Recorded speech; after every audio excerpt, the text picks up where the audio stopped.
Kung diskarte sa pagkuha ang pag-uusapan, swak na swak yan para ma-enjoy ang kain ng binuksan ni Carl. Dahil mapa seafood, sangyup meat at lutong bahay man ang nais matikman, nakahain na lahat sa kanilang buffet. Opo, buffet, ibig sabihin, unli.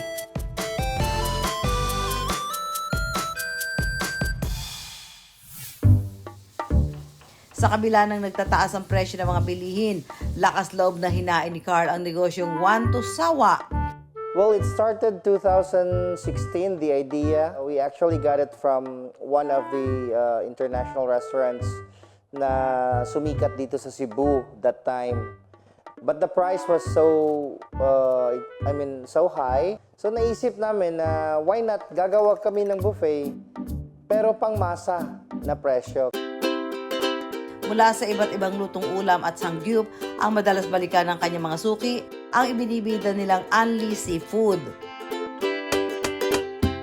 Naisip namin ni Mrs., pag seafoods talagang ang tao gustong-gusto. Naisip po kasi namin na kung seafoods lang, may mga taong may allergy din sa seafoods. Kaya pinag-iisipan namin na maayos kung ano yung magandang i-incorporate. Kasagsagan rin ng kasikatan ng samgyupsal.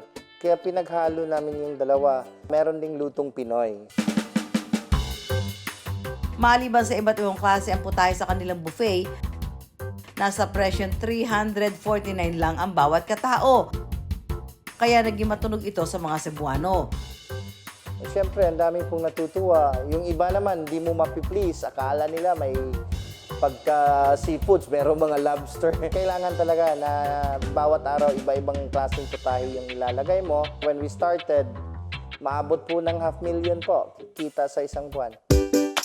Diskarte ni Carl ang paghahanap ng kalidad na sangkap para sa mga putahe ng kanyang negosyo.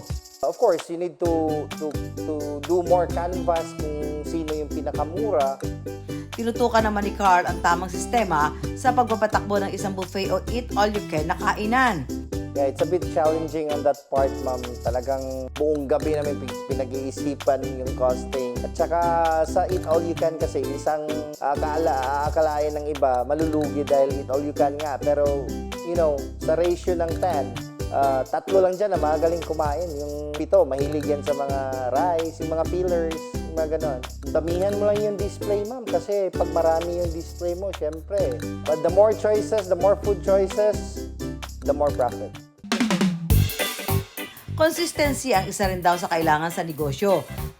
Kaya ang kanilang ibinibidang seafood mix, magmahal man daw o magmura ang bilihin, always present sa kanilang menu. Sinimplihan lang ni Carl ang timpla nito. Gumawa muna siya ng seafood cajun sauce.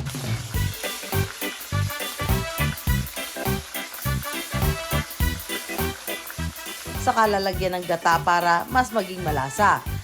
Saka naman pakukuluan sa nasabing sauce ang crabs, hipon, pusit at tahong. Kapag malapot na at nanikit na ang sauce sa seafood, diretso na agad ito sa kanilang buffet table. Nariyan din ang kanilang hilaw na hipon at pusit na swak daw sa sangyup. Isa raw ito sa mga nagiging pambawi ng mga suki para makasulit dahil sigurado raw na fresh at ikaw mismo ang mag-iihaw ng mga ito. Ngunit sa kabila raw ng kanilang pagiging in, hindi pa rin mawawala ang mga araw na humihina ang kanilang negosyo. At this very moment, tumataas yung mga presyo. So yung ginagawa po namin is binabawasan namin yung iba, pero we make sure nga hindi po ma-compromise yung quality ng food. Pinaka-challenging po yung magpapakilala ka sa market, ma'am. At pangalawa, kilala ka na, ang dami mo namang kompetensya. Kaya hindi natin may iwasan yung mga ganon. Kaya konting tiyaga lang po.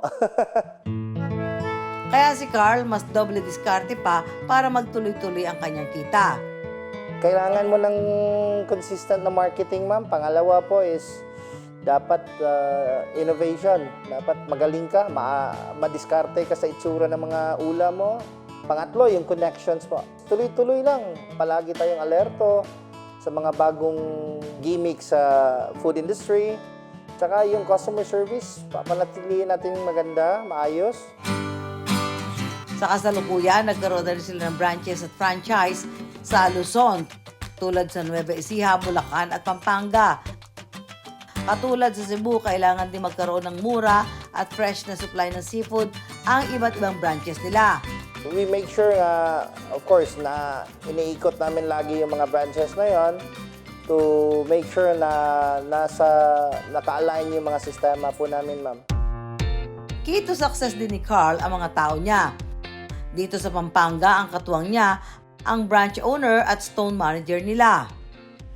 Para mabigyan namin sila ng quality na pagkain, tapos mura, naghanap kami ng mga supplier na makakapagbigay sa amin ng mga fresh na seafoods, at saka sa medyo mababang presyo. Meron kaming mga supplier dito sa Pampang Market. Hanggat maaari, hindi kami nagbabawas kahit na mahal siya kasi kasama talaga yun sa pinupuntahan ng mga tao dito eh. Kaya mga parokyano ng kanilang 349 na buffet, patuloy ang dagsa. Kasi yung food, ma'am, is basic necessity ng tao. Sa awa ng Diyos, meron namang kita.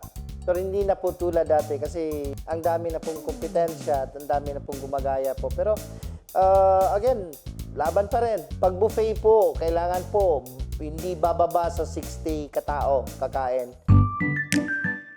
At dahil sa pagtitiyaga ni Carl, maliban sa mga branch, marami-rami rin ang nagiging bunga ng tinaguyod niyang negosyo. Malaking tulong po sa pamilya namin. Of course, dahil po dito sa negosyo na to, ang dami po namin nabiling mga assets, ang dami namin natulungang pamilya ng mga staff po namin po. Tsaka gumagawa rin po kami ng weekly feeding program po. At sa mundo ng buffet, ito raw ang naging sikreto ni Carl.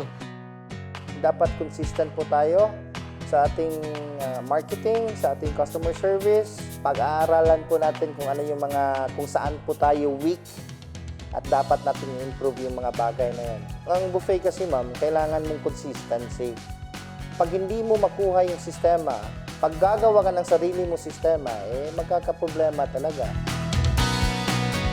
Ang pagiging negosyante kailangan ding maging unli idea, gimmick at diskarte para makamit ang ninanais na unli suki at kita.